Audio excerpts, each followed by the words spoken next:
40 बार लगभग इस देश की संवैधानिक courts, high courts and supreme courts EVM के ऊपर में जितनी चुनौतियां हुई हैं उनको देख चुकी हैं। चुनौतियां किस प्रकार की हुई?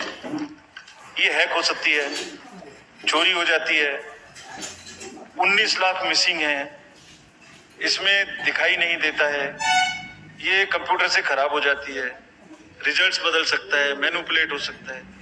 हर बार संवैधानिक कोर्ट्स ने इसको रिजेक्ट किया है। क्या कहा है? कभी कहा कि इसमें वायरस लग ही नहीं सकता, no question of introducing virus. कभी कहा इनवैलिड वोट्स नहीं हो सकते, कभी कहा रिगिंग इज नॉट पॉसिबल, कभी कहा कि when there is section 61A in the RP Act which empowers the use of the EVMs, जब तक वो खत्म ना हो तब तक ये प्रश्न उठाना गलत है। कभी कहा कि EVMs are foolproof devices for counting and allegations of tampering are baseless। कभी कहा कि आप एक के बदले 5 वीवीपैट गिनिए, वो हमने शुरू कर दिया। अब तो ये आ गया है नतीजा कि कोर्ट्स ने जुर्माना लगाना शुरू कर दिया। दिल्ली हाई कोर्ट ने मिस्चीवियस कहते हुए 10,000 रुपए का जुर्माना लगाया, फिर माननीय उच्चतम न्यायालय ने 50,000 रुपए का जुर्माना लगाया। अभी फिर रिसेंटली माननीय उच्चतम न्यायालय ने एक पिटीशन खत्म की है। कितनी बार सुनेंगे? क्यों बार बार वही बिलाप करना है? कोई चीजें तो हमसे पूछिए। हैक नहीं हो सकती, किसी सूरत में नहीं हो सकती, एंड जो परिणाम आते हैं वही प्रमाण है। बार बार परिणाम आते हैं। कोई भी ईवीएम लेके बैठ जाता है सोशल मीडिया पे, वो डिब्बा लेके बैठ जाता है। और आजकल एक नया ट्रेंड शुरू हुआ है, वो थोड़ा सा एक्सपर्ट भी बन जाता है। आजकल 1-2 एक्सपर्ट भी चल रहे हैं सोशल मीडिया पे। वो कहाँ की डिग्री है, कहाँ के एक्सपर्ट हैं, थोड़ा देखना भी चाहिए। वो बताते हैं कि डिब्बा है, वो टूल बॉक्स जैसा डिब्बा होता है, उसके अंदर में क्या है पता नहीं है। उसमें से एक गत्ते के डिब्बे में से एक स्लिप भी निकलती है। वो धरना भी हो जाता है कि स्लिप बदल गई, मैंने यहाँ बटन दबाया था और यहाँ ही गलत निकल गई। भाई आपने क्या दबाया था, किसी को बताया था क्या? क्या निकला, किसी को बताया था क्या? अरे संविधान कोर्ट्स कह रही है। अच्छा, जितनी बार हमसे आप पूछेंगे उतनी बार हम उसका एक क्वेश्चन लेके आपको FAQs में डाल देंगे। 100+ क्वेश्चन है। और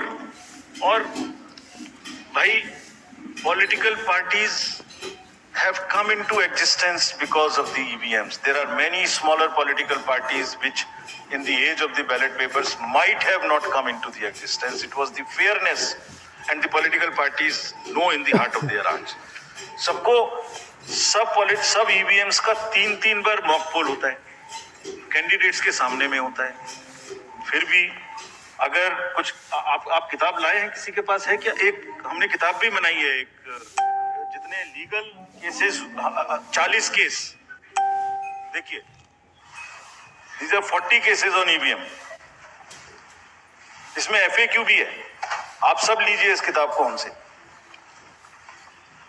इसमें FAQ भी है और इसमें फ्लो चार्ट्स भी हैं। देखिए हमारी वेबसाइट पे है ये, थोड़ा पढ़ने का तो कष्ट करिए। खासतौर से जो एक्सपर्ट महोदय हैं, वो बहुत सारे एक्सपर्ट्स हैं यहाँ, मतलब कंट्री में कोई भी बन जाता है, किसी पे कोई रोक नहीं है। हमने इसमें चार्ट भी लगाया है कि कितनी बार सत्ता में रहने वाली पार्टियां ईवीएम ने बदल दी। तो मुझे भी ईवीएम पे फिर मैं रात सोच रहा था ये प्रश्न तो आएगा जरूर, तो फिर रात को मैंने कुछ लिखा अपने हाथ से, तो फिर आपको सुनाता हूं।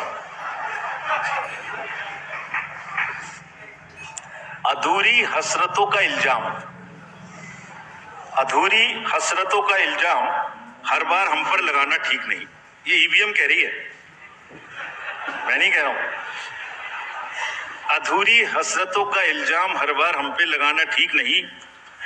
वफा खुद से नहीं होती, खता ईवीएम की कहते हो। और बाद में गोया जब परिणाम आता है तो उस पे कायम भी नहीं रहते, आप ही के पक्ष में रिजल्ट आ जाता है। ये क्या बात है भाई? कितने दिन? EVMs are 100% safe, 100% sure. We know now. In last 2 years, again, we have done large number of improvements. एक EVM की नंबर जो भी किस बूथ पे जाएगी वो कैंडिडेट को दिया जाएगा, इसलिए इसमें कोई प्रॉब्लम नहीं है। नाउ